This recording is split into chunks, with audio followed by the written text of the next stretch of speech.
Okay, this is a video for 4.4 day 3. This is basically just a review of the relationships on standard angle triangles, which would be, hold on, here's the first page again. Okay, that's the lesson I'm doing, page 49, 62 through 86 even. Okay, and then this is the reference sheet that I'm going to refer back to. Basically, this tells you that on a 30, 60, 90 triangle, pi over 6 is the same as 30, pi over 3 is the same as 60. The side opposite from this corner is always square root of 3 over 2. The side opposite from this corner is always 1/2. And then, you know, the same kinds of relationships on a 45, 45, 90 triangle. Okay, so if you want to find the sine of 240 degrees, that's obviously in the third quadrant because it's between 180 and 270. So you would rotate into the third quadrant from your first position, which would be like right there. That'd be 240 degrees.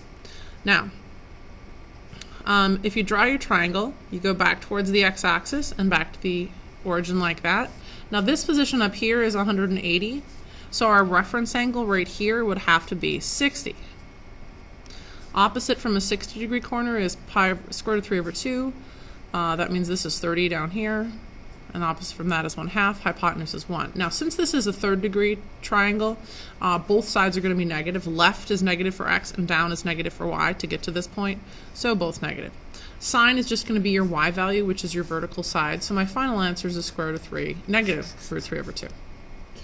The tangent of 5 pi over 4, 5 pi over 4 would be past 4 pi over 4, and you'd be down into the third quadrant.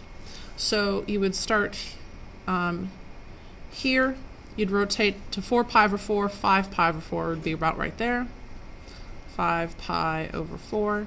This back here would be 4 pi over 4.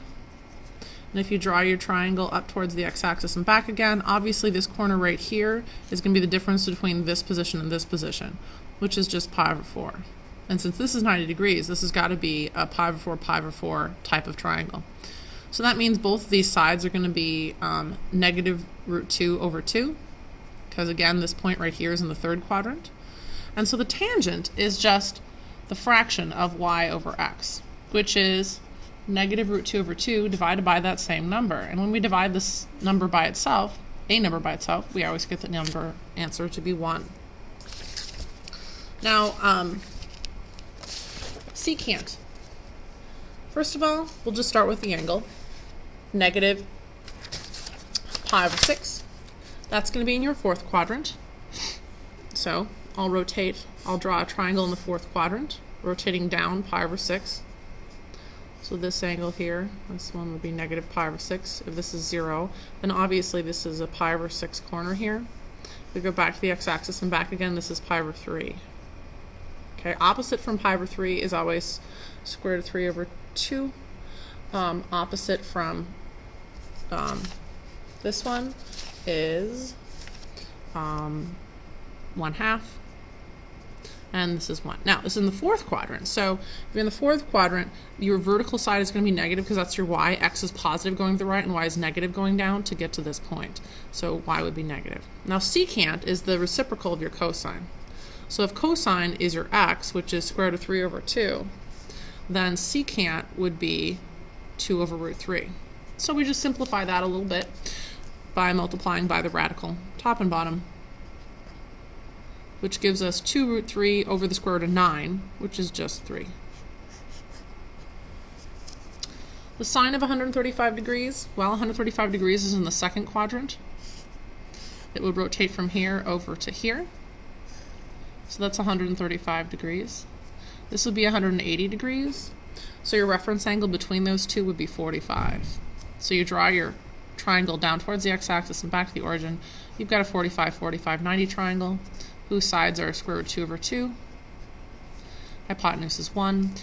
On this one, the horizontal is going to be negative because x goes left is a negative, and then y is positive. Sine is just your y, so that's going to be positive root 2 over 2. Now, number 5. Cosine of 17 pi over 6. Well, okay, where would that be? Well, we can find an angle that's going to be the same as that. If we take 17 pi over 6 and we subtract 2 pi, which is 12 pi over 6, we get 5 pi over 6. Now, obviously, that's in the second quadrant. We'd start here, we'd rotate around over to 5 pi over 6, which would be here.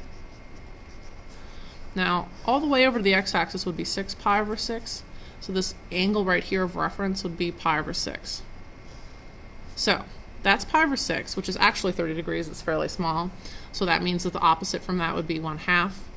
This means that this would have to be pi over 3, or 60, which is your square root of 3 over 2, opposite corner, and then 1. Second quadrant, your horizontal would be negative here. So the vertical would be positive, so this is negative. That's positive. Cosine is your x value. So x is your horizontal length, which means that your answer is negative root 3 over 2. And then finally the sine. This time we'd have to, it's more than one full rotation in the negative, because that would be negative 6 pi over 3. Let's add a rotation and see what we get. If we add, we get negative 16. And that's still more than one full rotation. So we can add again. Negative 16 plus another positive. We're adding positives here. We get negative 10. Again, still more than one full rotation. Because again, negative 6 pi over 3 would be one negative rotation. So we're going to add one more time our 2 pi, which gives us negative 4 pi over 3. And that's less than negative 6 pi over 3. So we know that that's going to be in the second quadrant, because we'd start here, we'd rotate down and around through negative 3 pi over 3, which would be halfway around, right, into negative 4 pi over 3. So if we draw our triangle here in the third quadrant, we can see that between this position and this position is pi over 3, which is 60 degrees, which means our opposite is square root of 3 over 2. Here we'd have 1/2 and 1.